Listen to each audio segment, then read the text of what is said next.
Netaji Subhas open university থেকে যে সমস্ত ছাত্রছাত্রী তোমরা বিভিন্ন কোর্সে পাঠরত, তোমরা প্রত্যেকেই প্রশ্ন করছো বিভিন্ন ভিডিওতে যে আমরা আমাদের যে রেজাল্টগুলো পেয়েছি অনেকটা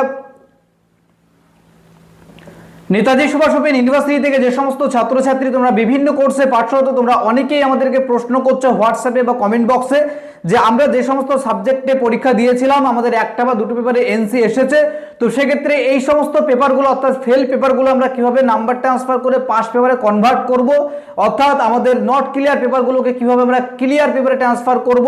তো সমস্তটা এই ভিডিওতে দেখাবো যে কারা কারা তোমরা নট ক্লিয়ার পেপারকে ক্লিয়ার পেপারে ট্রান্সফার করতে পারবে এবং সেক্ষেত্রে তোমাদের কোন ফর্ম ফিল আপ করতে হবে, সেই ফর্ম কিভাবে পাবে, সমস্তটা তোমাদেরকে এই ভিডিওতে ডিটেলসে জানাবো। তার আগে প্রত্যেককেই বলবো যারা এখনো পর্যন্ত আমাদের ছোট্ট চ্যানেলটিকে সাবস্ক্রাইব করোনি অবশ্যই সাবস্ক্রাইব করে নেবে। তো সর্বপ্রথমে তোমাদেরকে যে বিষয়টি বলবো, তোমরা অনেকেই প্রশ্ন করছো আমাদের একটা পেপারে ব্যাক গেছে বা এনসি এসেছে, তো সেক্ষেত্রে এই নির্দিষ্ট যে এনসি পেপারটা সেই পেপারটা কিভাবে আমরা ক্লিয়ার পেপারে ট্রান্সফার করব। তো সেক্ষেত্রে আমাদের কলেজ থেকে এখনো পর্যন্ত ফর্ম দেওয়ার প্রক্রিয়া শুরু হয়নি, আমরা অনলাইন থেকে ফর্ম ডাউনলোড করতে পারছি না। তো প্রথমে আমি তোমাদের অন স্ক্রিনে দেখাচ্ছি এই ফর্মটা তোমরা কিভাবে ফিল আপ করবে। তো এখানে দেখো প্রথমেই উপরে লেখা আছে to the controller of examination Netaji Subhas open university.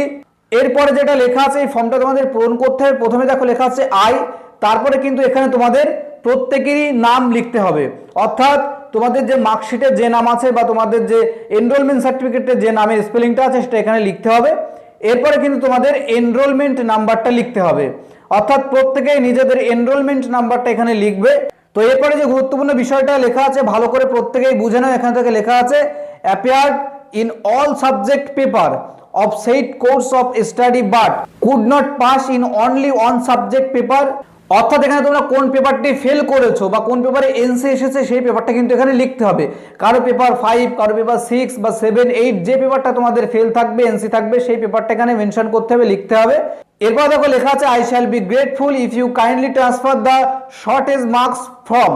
এখানে কিন্তু তোমাদের যে পেপার থেকে নাম্বারটা ট্রান্সফার করতে চাইছো, অর্থাৎ তোমাদের এনসি পেপারে তোমরা যে পেপার থেকে নাম্বারটা ট্রান্সফার করতে চাইছো সেই পেপারের কোড কিন্তু এখানে দিতে হবে। সেটা 5 নম্বর হোক বা 6 নম্বর হোক বা 7 নম্বর বা 8 নম্বর, যে পেপার থেকে তোমরা নাম্বার ট্রান্সফার করতে চাইছো সেই পেপারটা কিন্তু এখানে পেপারের কোডটা লিখতে হবে।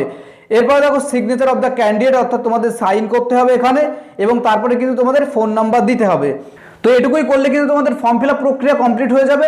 এখন প্রশ্ন হচ্ছে এই ফর্ম ফিল আপ করার পরে কিভাবে তোমরা জমা দেবে। তোমরা অনেকেই প্রশ্ন করছো যে স্টাডি সেন্টার থেকে আমাদের এখনো পর্যন্ত ফর্ম দেওয়া হয়নি, তো সেক্ষেত্রে তোমাদের কি করণীয়। তো প্রথমে বলবো যে এই ফর্মটা ফিল আপ করার পরে তোমাদের কিন্তু কলেজ থেকে যে মার্কশিট অর্থাৎ স্টাডি সেন্টার থেকে যে মার্কশিটটা দিয়েছে সেই মার্কশিটের অরিজিনাল কপি এবং এই ফর্মটা সমস্ত কিছু কিন্তু তোমাকে অ্যাটাচ করে কলেজে জমা দিতে হবে। এবং যখনই তুমি মার্কশিটটা অরিজিনাল কপি যেহেতু জমা দিচ্ছ তার একটা জেরক্স কপি অবশ্যই তুমি জেরক্স করে কাছে রেখে দেবে। এবং এই ফর্মটা যেহেতু তোমাদের কলেজ থেকে এখনো পর্যন্ত দেওয়া শুরু হয়নি, তোমরা চাইলে আমাদের কাছ থেকে সরাসরি নিতে পারো। তার জন্য তোমাদেরকে আমাদের টেলিগ্রাম চ্যানেলে যুক্ত হতে হবে। টেলিগ্রাম চ্যানেলের লিঙ্ক আমরা আমাদের ভিডিও ডেসক্রিপশন বক্সে দিয়ে দেবো, সেখান থেকে সরাসরি তোমরা টেলিগ্রাম চ্যানেলে যুক্ত হতে পারো। সেখানে কিন্তু তোমরা এই ফর্মটা একদমই সম্পূর্ণ বিনামূল্যে পেয়ে যাবে। তো আশা করছি তোমরা বুঝতে পেরেছো এবং এই রিলেটেড যদি তোমাদের কোনো রকম কোনো প্রশ্ন থাকে অবশ্যই তোমরা কমেন্ট বক্সে কমেন্ট করে আমাদেরকে প্রশ্ন করতে পারো, আমরা যথাযথ উত্তর দেওয়ার চেষ্টা করব।